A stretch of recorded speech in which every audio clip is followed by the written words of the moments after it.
اعوذ باللہ من الشیطان الرجیم، بسم اللہ الرحمن الرحیم۔ لیکچرز کے سلسلے میں آج ہم اپنے 5ویں باب کا 5واں لیکچر دینے جا رہے ہیں۔ اس سے پہلے ہم نے 3 لیکچرز میں اس سبق کے 3 لیکچرز میں ہم نے شروع سے لے کر پرسوں کے لیکچر تک پڑھا تھا کہ ایک خیالی دربار سج گیا ہے، مصنف خواب دیکھ رہا ہے، اس میں ایک دربار سج رہا ہے جس میں شہرت عام اور بقائے دوام کے حامل لوگ آ کر بیٹھ رہے ہیں۔ اس میں جو آخری بندہ تھا وہ چنگیز خان تھا۔ اسی عرصے میں چنگیز خان آیا جو کہ منگول خاندان کا بانی تھا، بادشاہ تھا۔ 1206 سے لے کر 1226 تک عیسوی تک اس نے حکومت کی۔ ہم نے پڑھا تھا کہ آخر قرار پایا کہ اسے دربار میں جگہ دو، یعنی چنگیز خان کو دربار میں جگہ دو، مگر ان کاغذوں پر جو چنگیز خان کے ثبوت کے طور پر دکھائے گئے تھے چنگیز خان کو بٹھانے کے لیے مورخوں نے، تورہ چنگیز خان یعنی اس کے جو ملکی انتظام کے قواعد تھے وہ، تو لوگوں نے کہا کہ ٹھیک ہے ان کو دربار میں جگہ مل جائے گی، لیکن ان کاغذوں پر کچھ لہو کے چھینٹے یعنی خون کے قطرے، کیونکہ انہوں نے بہت زیادہ ظلم کیے تھے، اور ایک سیاہی کا داغ لگا دو، یعنی انہوں نے ناجائز طریقے سے حکومت حاصل کی تھی، تو اس بدنامی کا ایک داغ لگا دو کہ اس نے غیر قانونی طریقے سے اور ناجائز طریقے سے بادشاہت حاصل کی تھی۔ اپنے آگے کے سبق کا آغاز کرتے ہیں۔ تھوڑی دیر نہ گزری تھی کہ ایک جوان اسی شک و شان کا یعنی شان و شوکت کا، شک و وہ کے ذریعے جوڑے گئے شان و شوکت کو کہتے ہیں، مرکب عصبی ہے۔ اس کا نام ہلاکو خان تھا۔ ہلاکو خان یہ چنگیز خان کا پوتا تھا۔ چنگیز خان کے بعد ان کا بیٹا عقدئی خان منگول خاندان کا بادشاہ بنا، اور عقدئی خان کے بعد ہلاکو خان آیا جو کہ عقدئی خان کا بھتیجا تھا۔ چنگیز خان کا ایک اور بیٹا تھا طولئی خان، یہ اس کا بیٹا تھا، اس کا نام ہلاکو خان تھا۔ اس کے لیے چند علماء نے بھی مورخوں کا ساتھ دیا۔ جس وقت اندر لائے گئے تو اس کے لیے بھی تکراروں کا یعنی بحث مباحثے کا غل ہوا چاہتا تھا، یعنی شور تھا، مگر ایک مرد بزرگ یعنی بزرگ مرد نے اس کا ہاتھ پکڑ کر آگے بڑھایا، جس کی وجہ یعنی شکل متشرح عالموں کی تھی۔ متشرح شریعت کے مطابق، متشرح کے لفظی معنی ہیں شریعت کے مطابق، متشرح عالموں کی تھی، لیکن کمر میں ایک طرف اسطرلاب، ایسٹرولیب اس انگریزی زبان کا لفظ ہے، ایسٹرولیب اسطرلاب اس کو،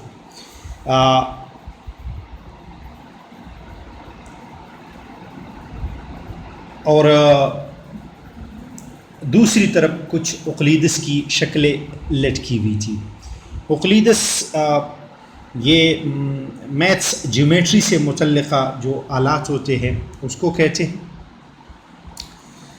بغل میں فلسفہ اور حکمت کے چند اجزاء تھے، یعنی ٹکڑے تھے۔ ان کا نام محقق توسی تھا۔ انہیں دیکھ کر توسی سے مراد ہلاکو خان کے زمانے کا ایک مسلمان محقق تھا، ماہر فلکیات تھا، محقق توسی تھا۔ چنانچہ انہیں دیکھ کر کوئی نہ بول سکا۔ اسے تو بادشاہوں کی صف میں یعنی قطار میں، صف کی جمع ہے صفوف، جگہ مل گئی۔ محقق کو شیخ بو علی سینا یہ کہہ کر اپنے پاس بٹھا لیا کہ آپ نے میری شہرت کلاه شہرت میں، انہیں شہرت کی پگڑی میں، کلاه پگڑی کو کہتے ہیں، میں بقائے دوام کے آبدار موتی یعنی چمکدار موتی، چمکیلی موتی، ٹھانکے یعنی جوڑے، شکریہ ادا کرتا۔ تھوڑی دیر نہ گزری تھی کہ امیر تیمور کی نوبت آئی۔ امیر تیمور بھی تاتاری خاندان یعنی منگول خاندان سے ہی وابستہ ایک بادشاہ گزرے ہیں۔ انہوں نے ہندوستان پر بھی حملہ کیا تھا اور دہلی کی اینٹ سے اینٹ بجائی تھی۔ بہت سے مورخوں نے اس کے لانے کی التجا کی، درخواست کی، مگر وہ سب کو دروازے پر چھوڑ گیا اور اپنا آپ یعنی خود ہی اپنا رہبر ہوا، اپنا رہنما ہوا، کیونکہ وہ خود مورخ تھا، وہ خود تاریخ دان بھی تھا، رستہ جانتا تھا، اسے پتہ تھا کہ میں نے کس رستے سے اندر جانا ہے، اور اپنا مقام پہچانتا تھا کہ میں نے اپنے کس مسند پہ بیٹھنا ہے۔ لنگڑاتا ہوا یعنی لڑکڑاتا ہوا گیا اور ایک کرسی پر بیٹھ گیا۔ اسی حال میں دیکھتے ہیں کہ ایک بزرگ یعنی عزت مند شخص، بوڑھا شخص، آزاد وضع قطع یعنی مطلب آزادانہ شکل و صورت ان کی تھی، کا لباس بر میں خاکساری کا امامہ یعنی عاجزی کی پگڑی سر پر باندھے آہستہ آہستہ چلے آتے ہیں۔ تمام علماء و صلحاء، عالم کی جمع ہے اور صلحاء صالحین ہے یعنی صالح کی جمع ہے، مورخ یعنی تاریخ دان اور شاعر سر جھکائے ان کے ساتھ ہے۔ وہ دروازے پر آ کر ٹھہرے، سب نے آگے بڑھنے کی التجا کی تو کہا معذور رکھو، یعنی مطلب مجھے آنے سے مطلب عذر میں رکھو، میں نہیں آ سکتا، میرا ایسے مقدموں میں کیا کام، یعنی ایسی کارروائیوں میں میرا کیا کام۔ اور فی الحقیقت تو وہ معذور رکھے جاتے یعنی ان کی عذر مان لی جاتی اگر تمام اہل دربار کا شوق طلب یعنی مانگنے کا جو شوق تھا ان کے انکار پر غالب نہ آ جاتا، یعنی دربار بہت زیادہ شائق تھا ان کو دیکھنے کا۔ وہ اندر آئے، ایک طلسمات کا شیشہ مینائی یعنی جادوئی کا شیشہ ان کے ہاتھ میں تھا کہ اس میں سے کسی کو دودھ، کسی کو شربت، کسی کو شراب شیرازی نظر آتی تھی۔ شراب شیرازی یہ شراب کی ایک قسم ہے جو شیراز میں بنائی جاتی ہے، خاص قسم کی شراب۔ ہر ایک کرسی نشین یعنی کرسی پر بیٹھا ہوا شخص انہیں اپنے پاس بٹھانا چاہتا تھا، مگر وہ اپنی وضع یعنی شکل کے خلاف سمجھ کر کہیں نہ بیٹھے، فقط اس سرے سے اس سرے تک اس محفل کے ایک گردش کی یعنی چکر لگائے اور چلے گئے۔ وہ حافظ شیراز تھے، یعنی شیراز کے حافظ تھے، حافظ شیرازی رحمہ اللہ علیہ۔ اور شیشہ مینائی، وہ طلسمات کا جو شیشہ مینائی تھا، جادوئی جو شیشہ مینائی تھا، وہ ان کا دیوان تھا، کیونکہ ان کے دیوان کا نام ہے شیشہ مینائی، جو فلک مینائی کے دامن سے یعنی آسمان کے دامن سے دامن باندھے ہے، مطلب یہ کہ اس کا ان کے دیوان کا مرتبہ اتنا اونچا ہے۔ ویسے شیشہ مینائی شراب کے پیالے کو عام طور پر کہتے ہیں، لیکن یہ میں پھر بتا رہا ہوں کہ یہ شیشہ مینائی یہ حافظ شیرازی کے دیوان کا نام ہے، یعنی انہوں نے جو کتاب لکھی تھی شاعری پر مبنی، اس کتاب کا نام ہے۔ لوگ اور کرسی نشین کے مشتاق تھے، یعنی اشتیاق رکھنے والے تھے، شائق تھے، آرزومند تھے۔ دور سے دیکھا کہ بے شمار لڑکوں کا غول یعنی گروہ غل مچاتا چلا آتا ہے، شور مچاتا چلا آتا ہے۔ بیچ میں یعنی درمیان میں ان کے درمیان ایک پیر مرد یعنی بوڑھا شخص، نورانی صورت یعنی فرشتوں جیسی شکل، جس کی سفید داڑھی میں شگفتہ مزاجی نے یعنی ان کے تر و تازہ مزاج نے کنگھی کی تھی، یعنی اس کو سجایا تھا، آراستہ۔ کنگھی کرنا یعنی آراستہ کرنا یا سجانا، اور خندہ جبینی نے یعنی ان کی جو پیشانی تھی وہ فرحت بخش تھی، نے ایک ترہ یعنی کلغی یا کلی، پھول کی کلی سر پر آویزا کیا تھا، اس کے ہاتھ میں ایک گلدستہ یعنی پھولوں کا غنچہ، اور دوسرے ہاتھ میں ایک میوادار ٹہنی یعنی وہ ٹہنی جس پر پل لگے ہو، پلو پھولوں سے ہری بری تھی یعنی تر و تازہ تھی۔ اگرچہ مختلف فرقوں کے یعنی مسلکوں کے یا گروہوں کے لوگ تھے جو باہر استقبال کو کھڑے تھے، مگر انہیں دیکھ کر سب نے قدم آگے بڑھائے، کیونکہ ایسا کون تھا جو شیخ سعدی اور ان کی گلستان اور بوستان کو نہ جانتا تھا۔ شیخ سعدی رحمہ اللہ علیہ یہ بھی ایران کے ایک بہت بڑے شاعر گزرے ہیں، بزرگ گزرے ہیں، اور یہ اس سے پہلے جو حافظ شیرازی رحمہ اللہ علیہ تھے، اور ابھی یہ جو شیخ سعدی رحمہ اللہ علیہ، یہ فرسٹ ایئر میں ابن انشا کا جو اس میں 11ویں جماعت کی اردو میں ابن انشا کا ایک سفر نامہ ہے شیراز اور کنارے آب رکن آباد کے نام سے، فرسٹ ایئر میں آپ لوگوں نے پڑھا بھی ہوگا۔ اس میں ان دونوں کے مزار پر اس میں سفر نامہ نگار نے ابن انشا نے حاضری بھی دی تھی، تو آپ نے فرسٹ ایئر میں بھی ان کو پڑھا ہوگا۔ شیخ سعدی اور ان کی گلستان اور بوستان کو نہ جانتا تھا۔ یہ واوین میں جو گلستان اور بوستان لکھے ہوئے، یہ شیخ سعدی رحمہ اللہ علیہ کی کتابوں کے نام ہیں۔ گلستان سعدی پورا نام ہے اس کا، اور بوستان سعدی کو نہ جانتا تھا، اور اتنا کہہ کر اپنے لڑکوں کے لشکر میں چلے گئے۔ کیا کہہ کر چلے گئے کہ دنیا دیکھنے کے لیے، برتنے کے لیے نہیں، یعنی یہ دنیا صرف دیکھنے کے لیے، اختیار کرنے کے لیے نہیں۔ یہ حدیث شریف بھی ہے کہ اس دنیا میں آؤ تو ایسے آؤ جیسے ایک مسافر آیا جاتا ہے، اور وہ کسی سرائے میں رات گزار کے چلا جاتا ہے، وہ اس کا اپنی ملکیت نہیں سمجھتا ہے۔ تو یہ تقریباً اس سے ملتی جلتی بات ہے کہ دنیا دیکھنے کے لیے، برتنے کے لیے نہیں۔ برتنا کے لفظی معنی اختیار کرنا، اپنانا۔ بعد اس کے دیر تک انتظار کرنا پڑا، چنانچہ کل العزم یعنی صاحب عزم رکھنے والا شخص آیا، جس کے چہرے سے خودسری یعنی مطلب آشفتہ سری یا پاگل پن کا رنگ چمکتا تھا، اور سینہ زوری یعنی زبردستی کا جوش بازو میں بل مارتا تھا۔ بل مارنا محاورہ ہے یعنی طاقت دکھانا۔ بل مارتا تھا۔ اس کے آنے پر تکرار ہوئی، یعنی بحث مباحثہ ہوا، اور مقدمہ یہ تھا یعنی کاروائی یہ تھی کہ اگر علماء کی نہیں تو مورخوں کی کوئی خاص سند ضرور چاہیے، یعنی اگر تاریخ دانوں کی نہیں، اس میں اگر عالموں کی نہیں تو تاریخ دانوں کی کوئی سند یا ثبوت ضرور چاہیے۔ بلکہ چغتائی خاندان کے مورخ، چغتائی خاندان اس سے مراد مغل خاندان ہی ہے، مغل خاندان۔ چغتائی خاندان کے مورخ صاحب اس کی مخالفت پر آمادہ ہو گئے، یعنی کمر بستہ ہو گئے، تیار ہو گئے۔ آمادہ یعنی کمر بستہ یا تیار۔ اس کے باوجود اس نے باوجود اس مخالفت کے، جس پر تیموری ایک کرسی جس پر تیموری تمغہ بھی تھا، یعنی تیموری تمغہ اس پر لگایا گیا تھا، یعنی مطلب مغل خاندان کا تمغہ لگایا گیا تھا، گھسیٹ لی، کھینچ لی اور بیٹھ گیا اس کرسی پر، زبردستی بیٹھ گیا۔ ہمایون اسے دیکھ کر شرمایا۔ ہمایون یہ مغل خاندان کا دوسرا بادشاہ تھا۔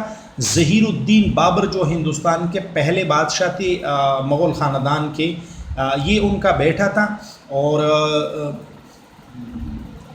شیر شاہ سوری جو پشاور علاقہ اس میں خیبر پختونخوا سے تعلق رکھنے والے ایک شخص تھے، انہوں نے ہمایون بادشاہ کو شکست دی تھی، اور ہمایون بادشاہ بھاگ کر ایران چلے گئے تھے اپنی جان بچا کر، اور انہوں نے حکومت چھین لی تھی، اور پھر بعد میں ان کے بیٹوں نے بھی، اور تقریباً یہ حکومت ان کی کوئی 1540 سے لے کر تقریباً 44 سے لے کر 1544 سے لے کر 1554 تک تقریباً ان کی حکومت رہی شیر شاہ سوری کی۔ اس نے داڑھی پر ہاتھ پھیر کر کہا کہ مجھے اتنا فخر کافی ہے کہ میرے دشمن کی اولاد میرے رستے پر قدم بقدم چلے گی اور فخر کرے گی. یعنی یہ کون تھا؟ یہ تھا شیر شاہ سوری. تھوڑی دیر کے بعد ایک خورشید کلاہ آیا، یعنی سورج جیسی پگڑی رکھنے والا، چمکیلی اس میں چمکنے والی پگڑی رکھنے والا ایک شخص آیا، جس کو انبوہ کثیر یعنی ایک بہت بڑی تعداد رش ایرانی تورانی اور ہندوستانیوں کے فرقہ ہائے مختلفہ یعنی مختلف فرقوں کے لوگ کا بیچ میں لیا تھا، درمیان میں تھا. وہ جس وقت آیا تو تمام اہل دربار یعنی دربار والوں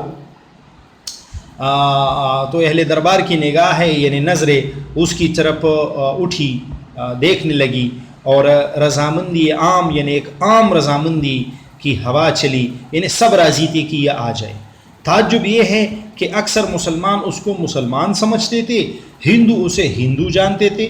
یعنی مسلمان اسے مسلمان سمجھتے تھے کہ یہ مسلمان ہے، جبکہ ہندو اسے ہندو سمجھتے تھے. آتش پرستوں کو آتش پرست دکھائی دیتا تھا. آتش پرست اس کو پارسی بھی کہتے ہیں، پارسی یعنی 3 نقطوں نیچے 3 نقطے والا پے، پارسی یعنی آگ کی عبادت کرنے والے لوگ، زوریسٹرین اس کو انگریزی میں کہتے ہیں، آتش پرست. زرتشت بھی اس ان کو کہتے ہیں، زرتشتی. آتش پرستوں کو آتش پرست دکھائی دے رہا تھا.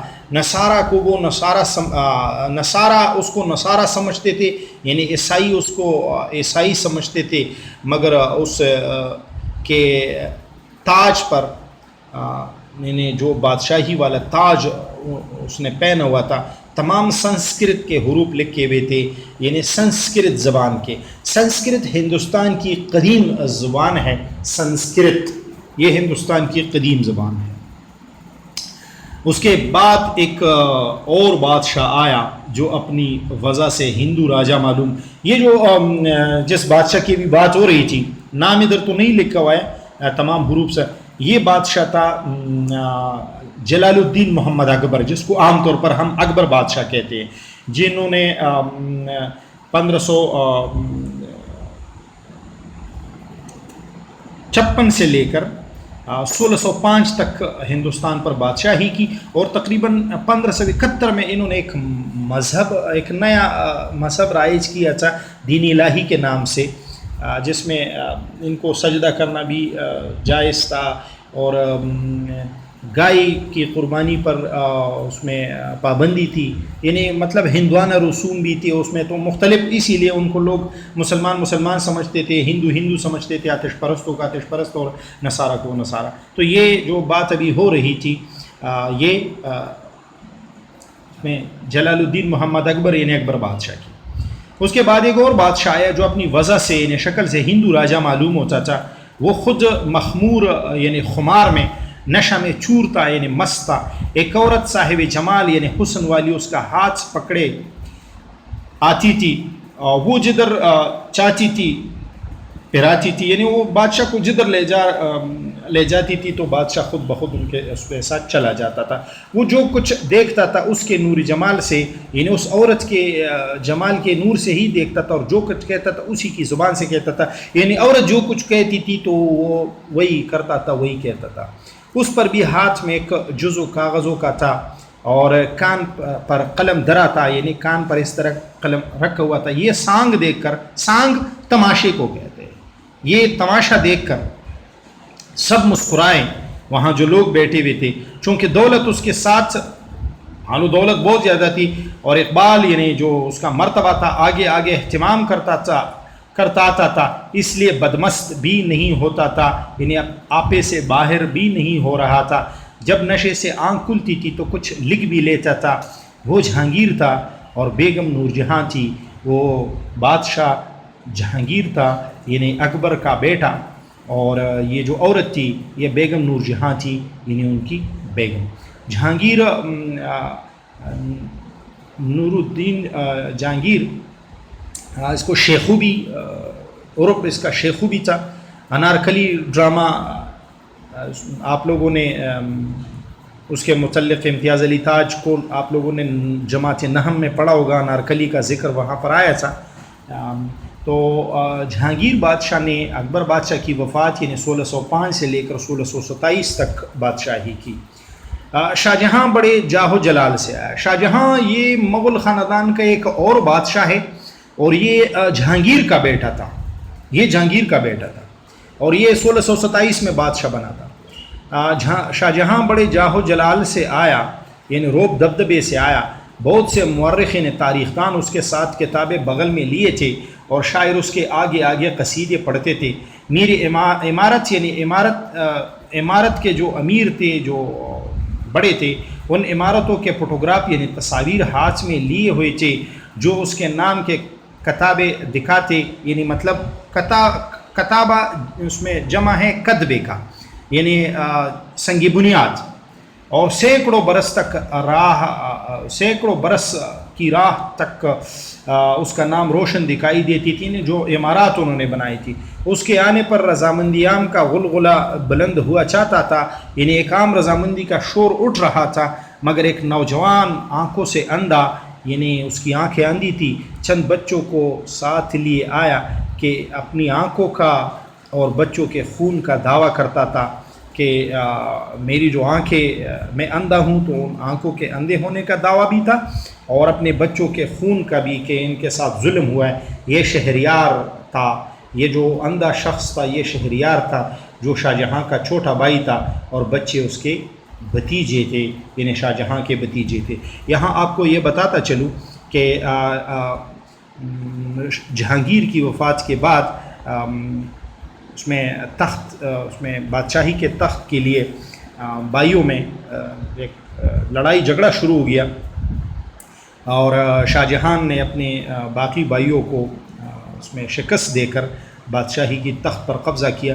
تو اس میں لڑائی کے دوران انہوں نے اپنے بھائی شہریار کی آنکھیں بھی نکال لی تھی، اور اس کا مطلب ہے کہ ان کے بچوں کو یتیم کیا تھا۔ تو یہ وہ واقعہ یہاں پر ہے شاہ جہاں بادشاہ سے متعلق۔ تو بچے یہاں تک ہمارا آج کا جو لیکچر تھا وہ ختم ہوا، اور انشاءاللہ اس کے بعد ہم اپنا آخری لیکچر جو اس سبق کا ہے وہ دیں گے۔ یہاں تک اگر کسی کے ذہن میں کوئی شک و سوال ہو کسی چیز کے متعلق، آپ لوگوں نے مزید پوچھنا ہو، تو آپ لوگ بعد میں مجھ سے گروپ میں بھی اور الگ بھی پوچھ سکتے ہو۔ وما علینا الا البلاغ۔